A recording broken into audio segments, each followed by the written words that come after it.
tell me as you kind of, that was your sophomore summer, as you came into kind of junior year, were you thinking at all, what did you know about like investment banking, private equity? Were you fairly well educated at this point?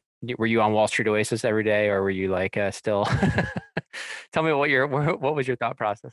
Yeah, no, back then, I think I was on Wall Street Oasis practically every day. And I was always just kind of digging into the forums to try figuring out the different paths. It's just really helpful to be able to like learn from someone else's experience.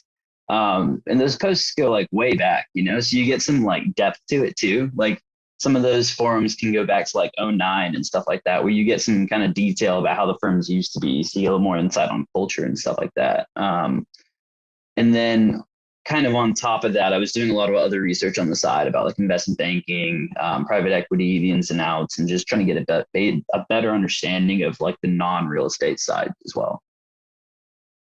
Got it. So like as you're going into junior year, what was your thought process? Were you like, hey, I'm gung ho on investment banking? Or were you saying, hey, I'll take whatever at this point?